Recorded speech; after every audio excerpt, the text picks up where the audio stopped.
नमस्कार।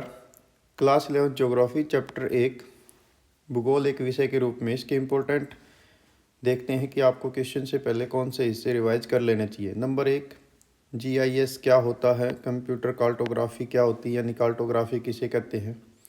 दूसरा, आप ये वाला पोर्शन याद करेंगे, इरेटास्थानीज कौन थे, जियो का क्या अर्थ होता है, मॉर्फोग्राफोज का क्या अर्थ होता है।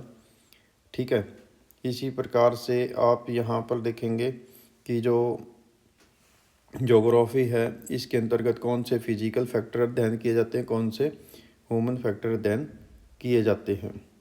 ठीक है, इसी प्रकार आपको आगे बताता हूँ जो इम्पोर्टेंट हिस्सा रहेगा। ये आप क्वेश्चन कर लेंगे, भूगोल को एक समाकलनात्मक इंटीग्रेटिंग विषय क्यों कहते हैं, क्योंकि ये सभी विषयों को एक साथ अध्ययन करता है, एक दूसरे से जुड़ा होता है। ये आप करेंगे। एक यहाँ पर आप पढ़ेंगे कि ज्योग्राफी के जो मूलभूत पर्सन है वे कौन से हैं, WH फैमिली, आप इसमें क्या, कहाँ, कब, कैसे, क्यों, इनका अध्ययन आप यहाँ पर करिए। ठीक है, इसी प्रकार नेक्स्ट जो इम्पोर्टेंट क्वेश्चन रहेगा वो रहेगा ज्योग्राफी की शाखाएं, सब फील्ड ऑफ द ज्योग्राफी। ये आप यहाँ पर अध्ययन कर लेंगे। एक इसमें आता है आपका अध्ययन की विधियाँ, क्रमबद्ध भूगोल और प्रादेशिक भूगोल। ये दोनों आप पढ़िए। अलेक्जेंडर वान हम्बोल्ट ने कौन सा उपागम दिया था और कार्ल रिटर ने कौन सा उपागम दिया था। ठीक है, नेक्स्ट इम्पोर्टेंट रहेगा आपके लिए, कभी कभी आपसे पूछा जाता है भूगोल में द्वैधता क्या होती है, तो इसका अध्ययन कर लेंगे। ये डायग्राम आप अवश्य पढ़ लें, इसमें सब कुछ आ जाएगा। भूगोल के क्षेत्र यानी जैसे इतिहास का संबंध किससे है, राजनीतिक शास्त्र या राजनीतिक भूगोल का संबंध किससे है, आर्थिक भूगोल का संबंध किससे, ऐसे सारे को पढ़ते आप चले जाएं। ठीक है, आप चाहें तो यहाँ से भी पढ़ सकते हैं, वो सेम ही है ऊपर वाला, और ये लगभग इसमें थोड़ी आपको डिटेल मिल जाएंगी। नेक्स्ट यहाँ से GIS का फुल फॉर्म क्या होता है, GPS का फुल फॉर्म क्या होता है, ये आप पढ़िए। यहाँ से भी आप पढ़ सकते हैं GIS की फुल फॉर्म। नेक्स्ट आता है जो भौतिक भूगोल है इसका इम्पोर्टेंस क्या है, तो वो आप इस पैराग्राफ से कवर कर लेंगे। नेक्स्ट इम्पोर्टेंट है ज्योग्राफी की डेफिनेशन। हालांकि ये ऊपर दी जानी चाहिए थी, लेकिन आपने जहाँ वो जियो प्लस मॉर्फोज पढ़ा था, जियो प्लस ग्राफोज या इरेटास्थानीज पढ़ा था, उसके साथ इसको यहाँ पर आप इसने जोड़ लेंगे। और साथ ही साथ NCERT की जो एक्सरसाइज हैं जिसमें MCQ और ये सारे ऐसे टाइप्स जो 3 अंक की और 5 अंक के क्वेश्चन हैं, इनको आप पढ़िए। Origin of and evolution of the earth, पृथ्वी की उत्पत्ति और विकास, इससे संबंधित इंपॉर्टेंट क्वेश्चन बताता हूँ कहाँ से आपने करने हैं। नंबर 1, यहाँ से नेबुला थ्योरी और ये जो भी हाइपो थ्योरीज दी गई हैं ये आप पढ़ेंगे।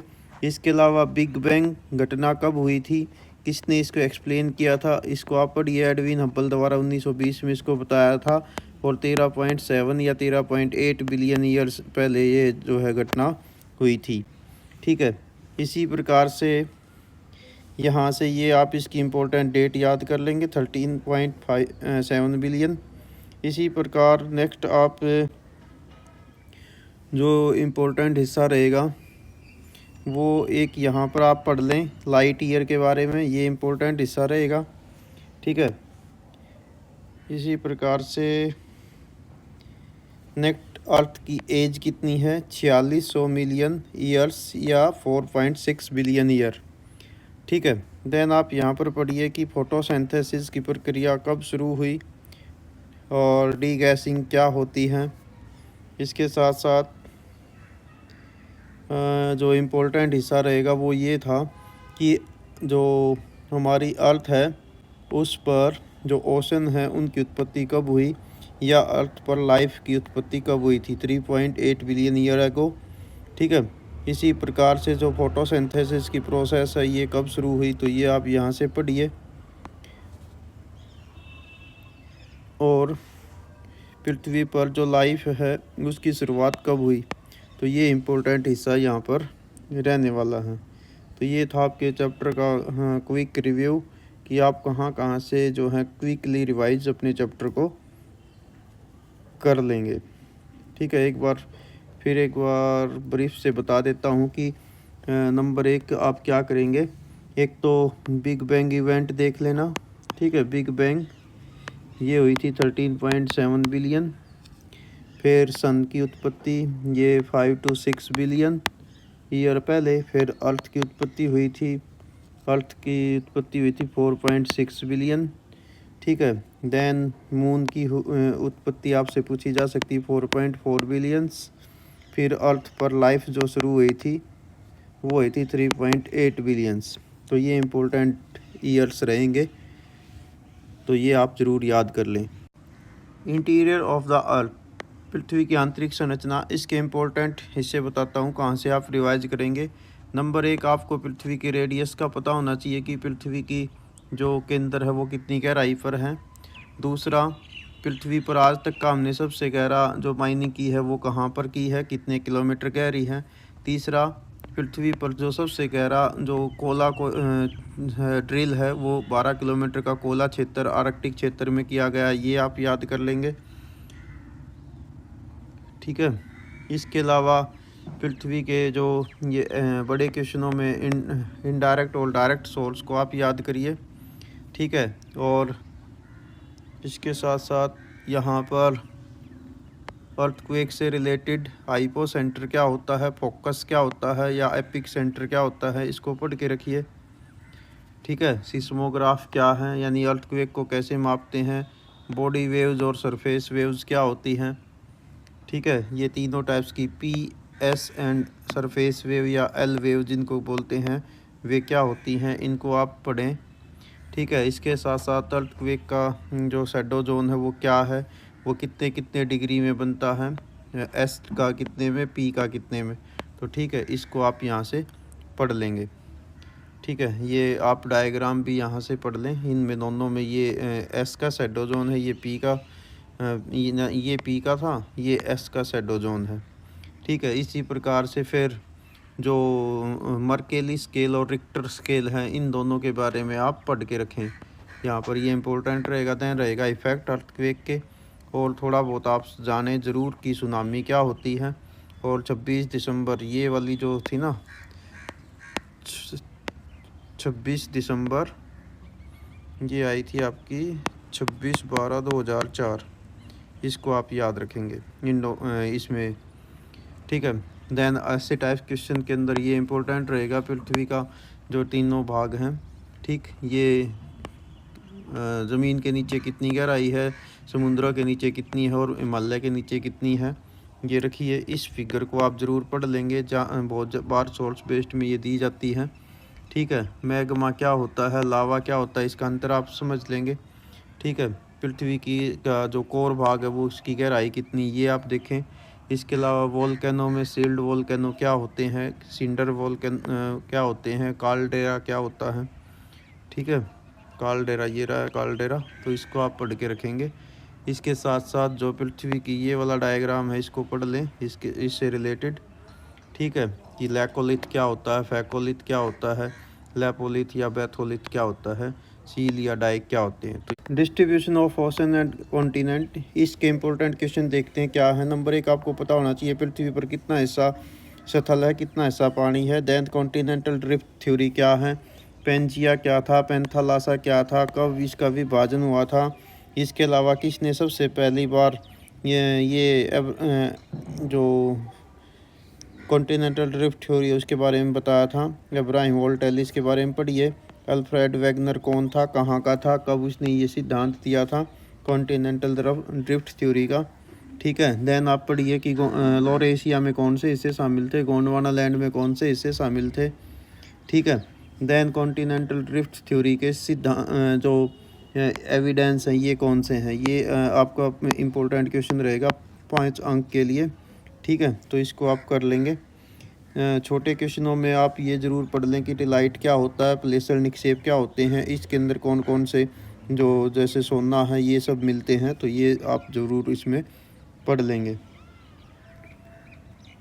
ठीक है। इसके साथ साथ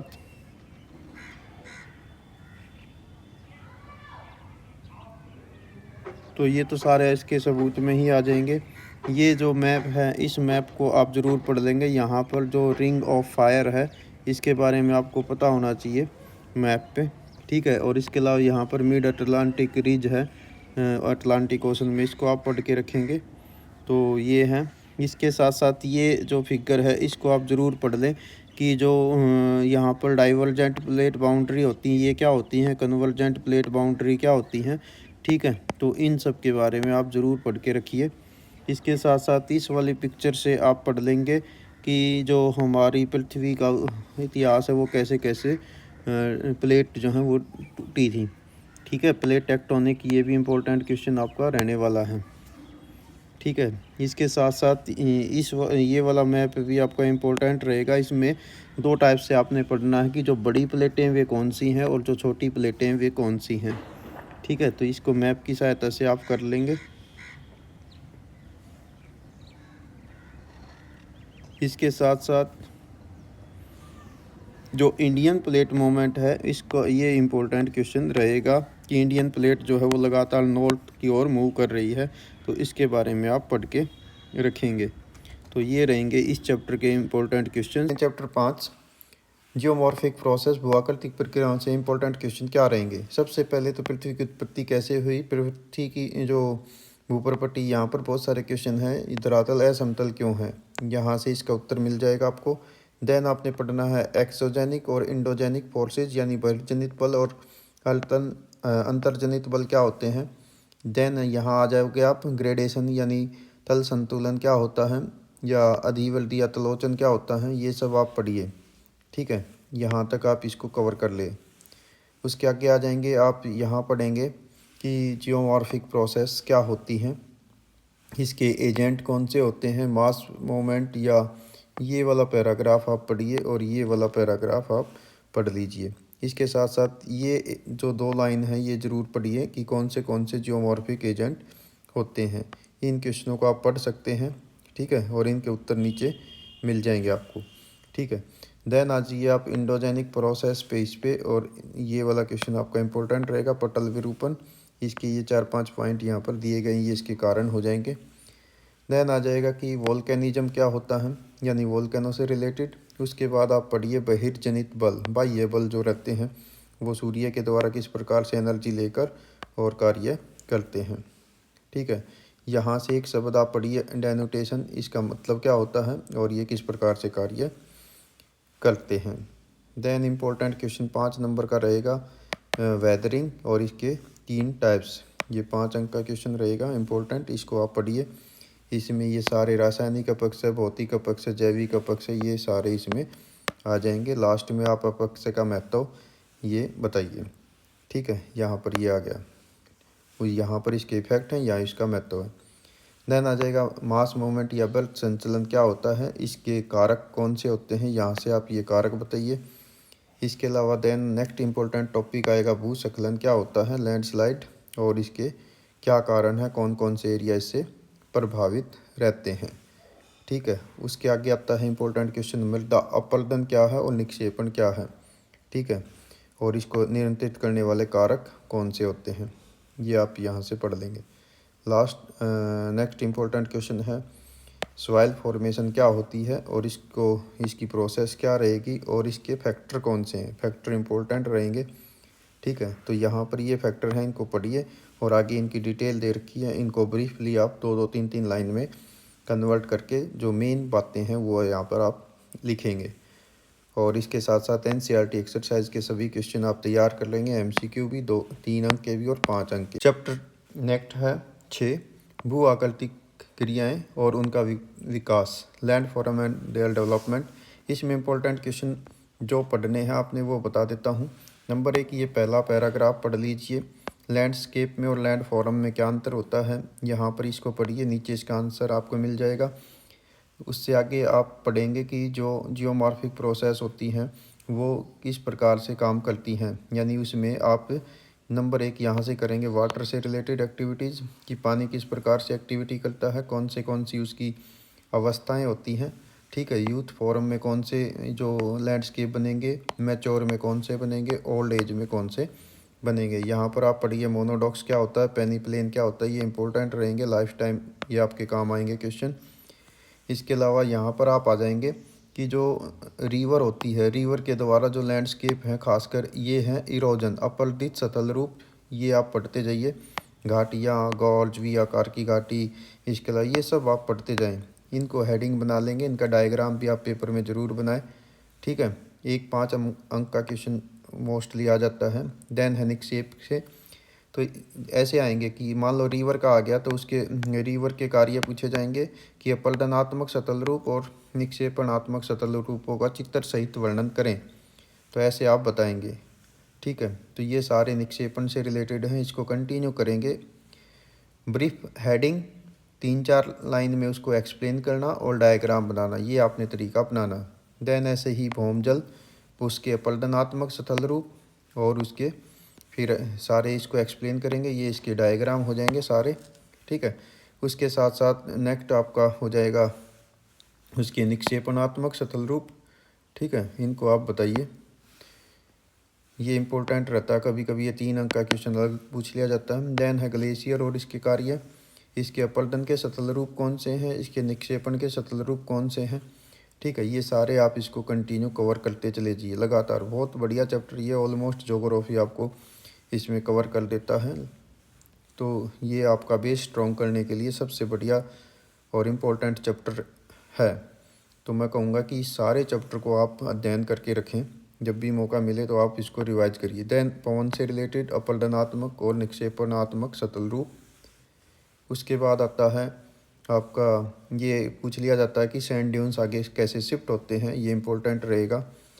साथ ही साथ एनसीईआरटी एक्सरसाइज के एमसीक्यू 3 अंक और 5 अंक के सभी क्वेश्चन आप। Composition and structure of the atmosphere, इस चैप्टर के इंपॉर्टेंट क्वेश्चन देखते हैं। सबसे पहले 5 अंक के क्वेश्चन बताता हूँ। नंबर 1 क्वेश्चन है कंपोजिशन ऑफ द एटमॉस्फेयर, यानी वायुमंडल का संगठन। ये 5 अंक का क्वेश्चन आप तैयार कर लें। इसके अलावा दूसरा क्वेश्चन है स्ट्रक्चर ऑफ द एटमॉस्फेयर, ये इंपॉर्टेंट रहेगा 5 अंक के लिए, ठीक है, यानी वायुमंडल की संरचना। दोनों में अंतर क्या, देखो संरचना में आप बताएंगे परतों के बारे में कि वायुमंडल में कौन सी परत हैं, ये वाला डायग्राम के आधार पर आप ये तैयार कर लें। और कंपोजिशन में क्या बताएंगे कि वायुमंडल में जो गैसें हैं वे कौन सी हैं और वो कितनी मात्रा में और उनका इम्पोर्टेंस क्या है, तो ये आपका रहेगा। अब इसमें से छोटे क्वेश्चन बता देता हूँ जो इम्पोर्टेंट रहेंगे। नंबर 1 वायुमंडल का कितना हिस्सा कितनी ऊंचाई तक है, ये आप कर लेंगे। दूसरा ऑक्सीजन कितनी ऊंचाई तक मिलती है, कार्बन डाइऑक्साइड कितनी ऊंचाई तक मिलती है, ये इम्पोर्टेंट रहेगा।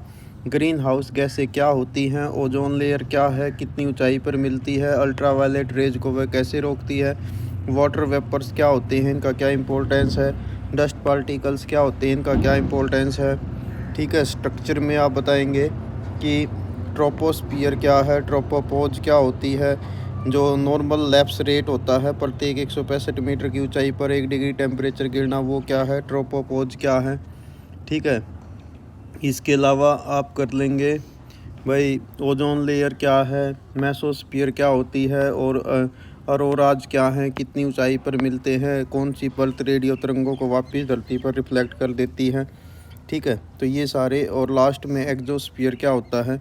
तो ये इंपॉर्टेंट क्वेश्चन आपके इस चैप्टर से रहने वाले हैं। सौर विकिरण, ऊष्मा संतुलन और तापमान, इसके इंपॉर्टेंट क्वेश्चन आप क्विकली रिवाइज कौन से हिस्से करेंगे।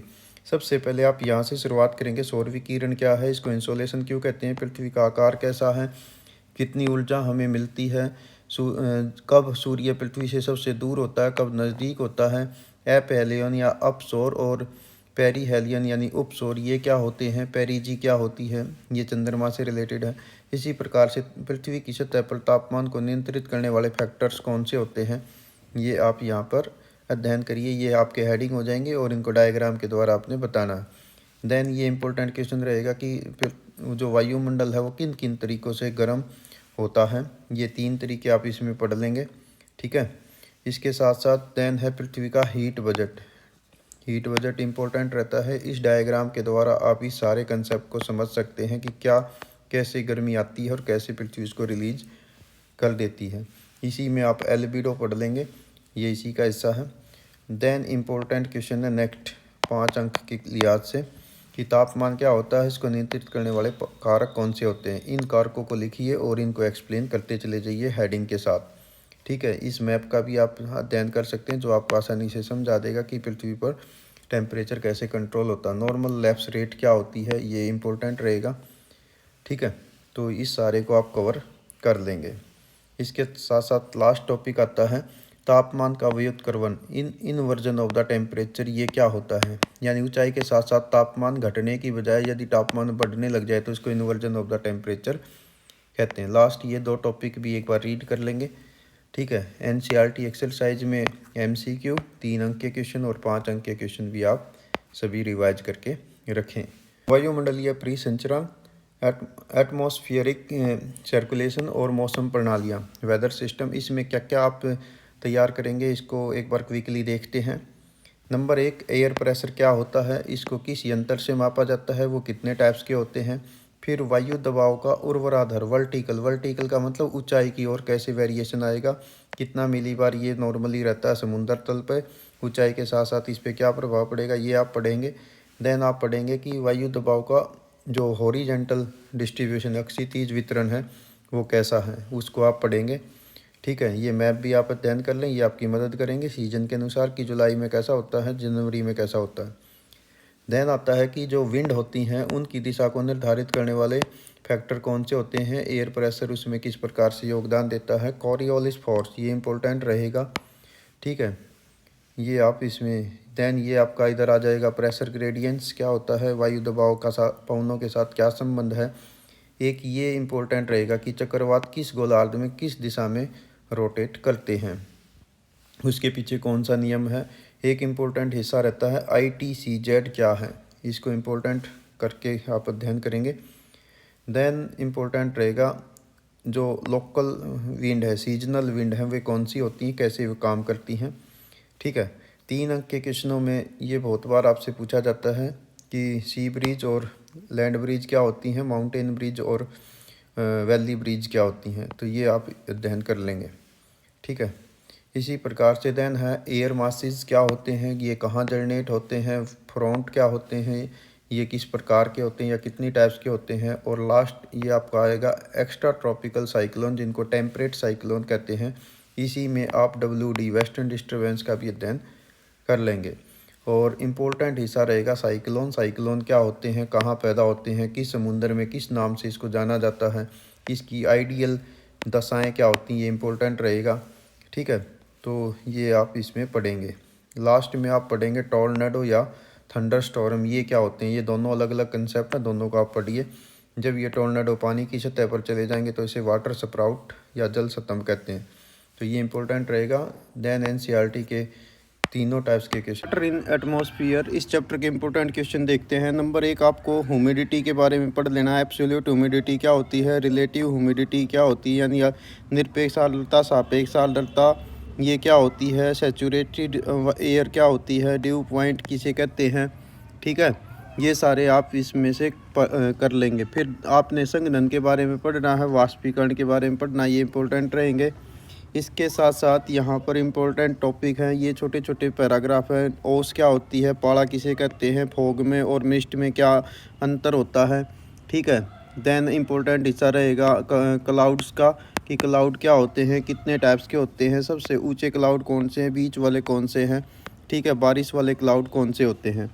ठीक है, इसके साथ साथ फिर आप तैयार करेंगे वर्षण, प्रिसिपिटेशन क्या होती है। ठीक है, स्नोफॉल क्या होती है, हेल स्टोन क्या होते हैं। ठीक, तो ये सारे आप करते चले जाएं। इसके अलावा 5 अंक के क्वेश्चन में इंपॉर्टेंट रहेगा types of rainfall with diagram, आपको ये आने चाहिए। ठीक, तो ये आपका रहेगा 3 टाइप्स की बारिश होती है, वो तीनों आपको आनी चाहिए विद डायग्राम। ठीक है, तो ये डायग्राम रहेंगे। इसके साथ साथ लास्ट इंपॉर्टेंट टॉपिक रहेगा distribution of rainfall in the world. तो ये थे इम्पोर्टेंट क्वेश्चन आपके इस चैप्टर से। मूवमेंट ऑफ ओशन वाटर, महासागरीय जल के संचलन, इसके इम्पोर्टेंट जो क्वेश्चन हैं उनके बारे में देखते हैं कि कौन से क्वेश्चन आपको तैयार कर लेने चाहिए। नंबर 1 कि जो ओशन वाटर है वो कितने प्रकार की मूवमेंट करता है। ठीक है, देन आप क्वेश्चन तैयार करेंगे वेव क्या होती हैं, और वेव से रिलेटेड जो क्रिस्ट होती है या थ्रो होती है, यानी उभार और गलती, ये क्या होते हैं, इनके बारे में आप रखिए। ठीक है, वेव की कैरेक्टरिस्टिक्स, यहाँ से ये पूरा पैराग्राफ आपके लिए इम्पोर्टेंट रहेगा। ठीक है, तो ये तो हो गया वेव से रिलेटेड इंपॉर्टेंट क्वेश्चन। देन आपका इंपॉर्टेंट क्वेश्चन रहेगा टाइड के बारे में कि टाइड क्या होती है, ज्वार क्या है, सर्ज क्या होती है, किस कारण से ज्वार आते हैं।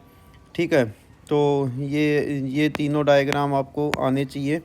ठीक, इसके साथ साथ यहाँ पर फंडी की खाड़ी में 2 बार ज्वार क्यों आ जाते हैं या सबसे ऊंचा ज्वार क्यों आता है।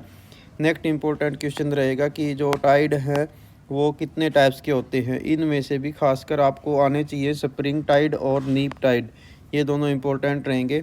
देन इंपॉर्टेंट क्वेश्चन रहेगा यहाँ पर पेरीजी यानी अपभू उपभू ये क्या होते हैं, अपोजी क्या होते हैं, एप हेलियन और पेरी हेलियन ये क्या होते हैं। तो ये चारों जो हैं ये इंपॉर्टेंट रहेंगे। ठीक है, इनको आप ज़रूर तैयार कर लें। देन है इम्पोर्टेंस ऑफ द टाइड, ज्वार का महत्व क्या है, तो ये आप तैयार कर लेंगे। नेक्स्ट हिस्सा इसमें से रहेगा ओशन करंट्स का। ओशन करंट क्या होती हैं, उनको कौन से कारक प्रभावित करते हैं। ठीक है, और ओशन करंट की टाइप्स क्या होती है, यानी जो गर्म जल धाराएँ और ठंडी जल धाराएँ वे कौन सी हैं। ये मैप में से आप यहाँ पर जो हैं जो इम्पोर्टेंट ओशन करंट है मैं उनको राउंड कर देता हूँ। क्यूरोसियो, ओयोसियो ये आप तैयार कर लेंगे। इसके अलावा जो है हम्बोल्ट या पेरुवियन को जो करंट है इसको तैयार कर लें। गल्फ स्ट्रीम और लेब्राडोर की ठंडी धारा ये इम्पोर्टेंट रहेगी। ठीक है, तो वेनेजुएला की ठंडी जल धारा इसको आप तैयार कर लेंगे। ठीक है, तो ये इम्पोर्टेंट जो है ओशन करंट रहने वाली हैं, इनके बारे में आप डिटेल में पढ़ के रखिए। लास्ट में आप पढ़ेंगे कि जो ओशन करंट है इनका इम्पोर्टेंस क्या होता है। इंडिया साइज एंड लोकेशन, इसके इंपॉर्टेंट क्वेश्चन देखते हैं कि आपको पेपर के लिहाज से कौन से तैयार कर लेने चाहिए। नंबर 1, भारत की जो नॉटिकल माइल्स तक कितने समुद्र तक हमारी जो लिमिट होती है वो है। इसके साथ साथ भारत की लंबाई चौड़ाई कितनी है। इसके साथ साथ IST क्या होता है, 82.5 डिग्री को भारत का IST क्यों माना गया है। इसके अलावा भारत के मानक समय में और इंग्लैंड के मानक समय में 5.5 घंटे का अंतर क्यों है। इसके अलावा ये जो मैप है ये आपके लिए इम्पोर्टेंट रहेगा, सभी स्टेट को और कैपिटल्स भी आपको आनी चाहिए।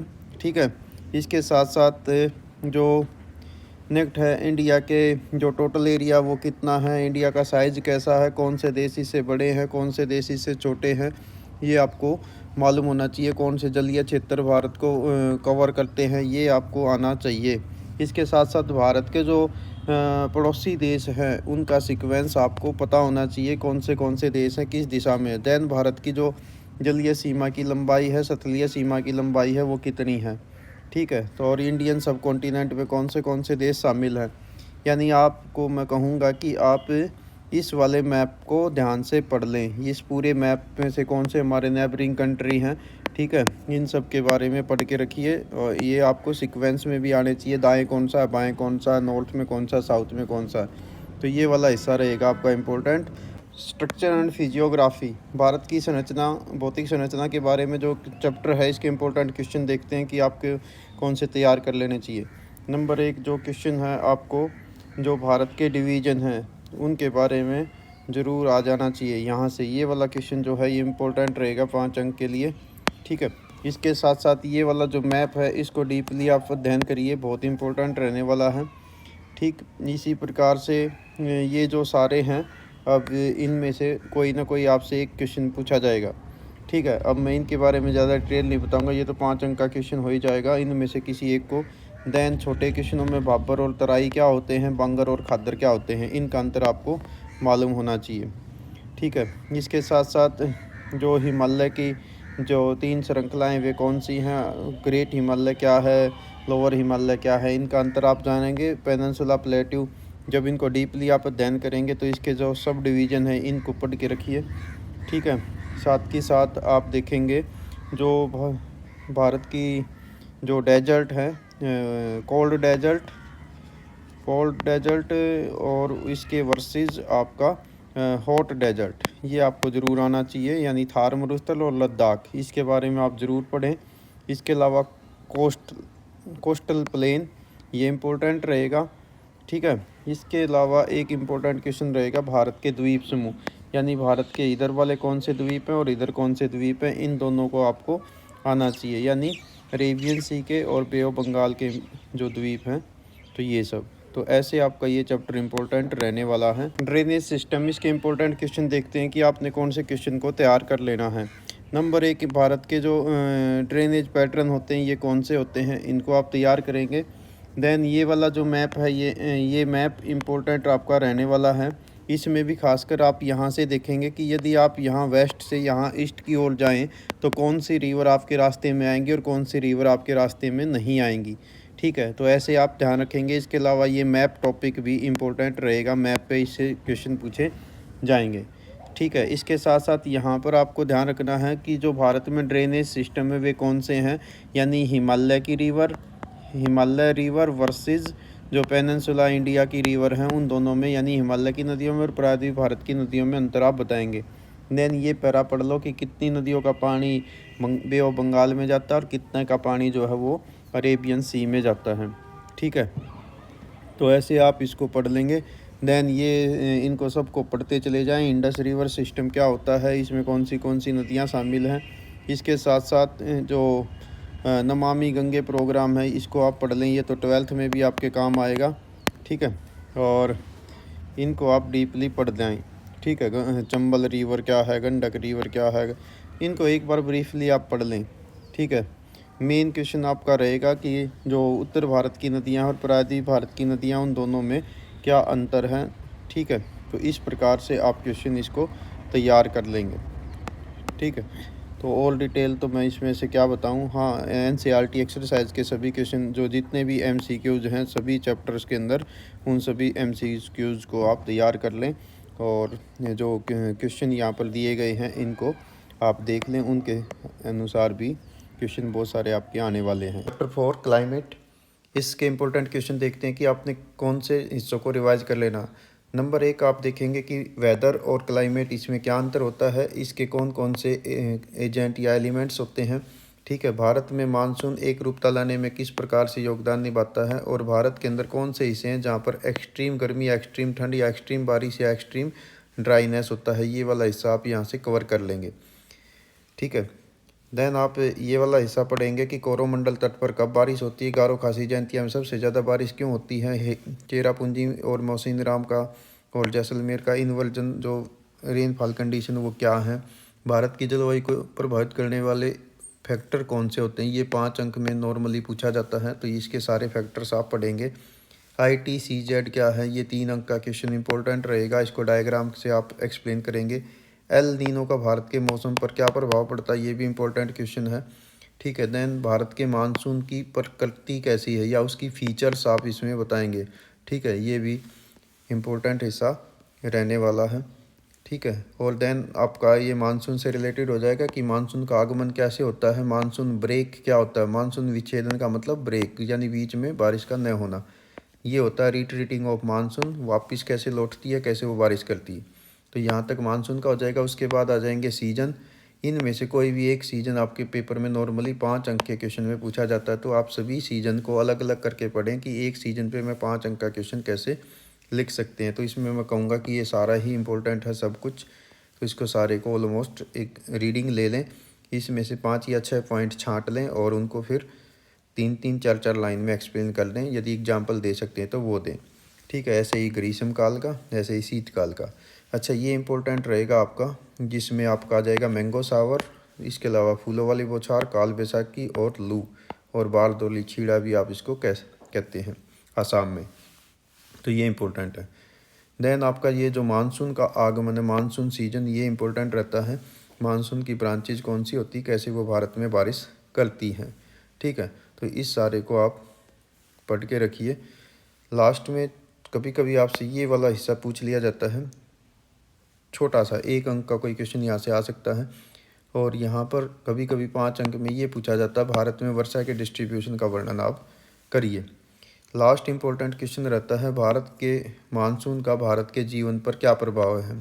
ठीक है, ये नेक्स्ट क्लास 12th में भी आपके काम आएगा कि इंडियन एग्रीकल्चर मानसून का जुआ क्यों कहलाती है। और ये छोटा सा टॉपिक है ग्लोबल वार्मिंग, जो आपने फर्स्ट बुक में भी अध्ययन किया होगा। और देन आप करेंगे NCERT exercise MCQ, natural vegetation, प्राकृतिक वनस्पति, इससे कौन से क्वेश्चन आपको वीकली रिवाइज करेंगे। नंबर 1 वनों के प्रकार। अब ये देखिए 4-5 प्रकार के वन भारत में पाए जाते हैं, मैं कहूँगा कि इसको सबको सीक्वेंस में आप पढ़ते जाएं। ठीक है। 3 अंक में ये अलग से पूछ लिया जाता है कि सदाबहार वन क्या होते हैं, इसमें कौन से पेड़ पाए जाते हैं, उनकी जोग्राफिकल कंडीशन कैसी होती हैं, ये आप बताएंगे। इसी प्रकार से डेसिडियस फॉरेस्ट क्या होते हैं, कांटेदार या डेजर्ट वन क्या होते हैं, इनको आप सबको पढ़ें थोड़ा डिटेल से। इसमें क्या तरीका अपनाएंगे, हेडिंग, उनकी जोग्राफिकल फीचर्स, किस एरिया में वो मिलते हैं, किस प्रकार के पेड़ पौधे वहाँ पर पाए जाते हैं, ये तरीका पढ़वाएंगे। ऐसे ही माउंटेन फॉरेस्ट हैं, और इसमें खासकर ये पैराग्राफ आप ज़रूर पढ़ लेंगे कि ऊंचाई के साथ साथ कैसे पेड़ पौधे बदलते जाते हैं। ठीक है। सोलास क्या होते हैं, इसके अलावा वेंचाली यानी ये इसको डेल्टाई वन कहते हैं, इसको आप अध्ययन करिए। ये तो हो जाएगा वन से रिलेटेड।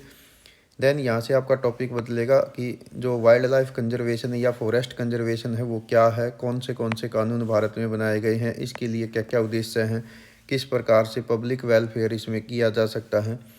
देन 3 अंक के क्वेश्चन में सोशल वेलफेयर, सोशल फॉरेस्टिंग क्या होती है, फार्म फॉरेस्टिंग क्या होती है, ये आप दोनों कर लेंगे। 3 अंक में नॉर्मली ये पूछा जाता है। उससे आगे आता है कि वाइल्ड लाइफ के ऊपर, कि भारत में वाइल्ड लाइफ कितनी मिलती है, उसके जो एक्सटिंक्ट होने के कारण क्या हैं, यानी वो लगातार कम क्यों हो रही हैं, वो कारण बताइए, और उसका संरक्षण के तरीके क्या क्या हैं। अच्छा, इसके संरक्षण के तरीक़ों में आपसे नॉर्मली पूछा जाता है भारत के कुछ वाइल्ड लाइफ एरिया जहाँ जहाँ पर जो वन जीव मंडल निश्चय क्षेत्र यानी जो आरक्षित क्षेत्र हैं वे कौन से हैं, तो ये यहाँ पर आप पढ़ेंगे। ठीक है। नॉर्मली पूछा जाता है कि ये एमसीक्यू में दे दिया जाता है मैचिंग के रूप में कि कौन सा कहाँ पर है, किस स्टेट में है, तो इनको आप पढ़ लेंगे। और साथ ही साथ एनसीईआरटी के एमसीक्यू 3 अंक और 5 अंक के सभी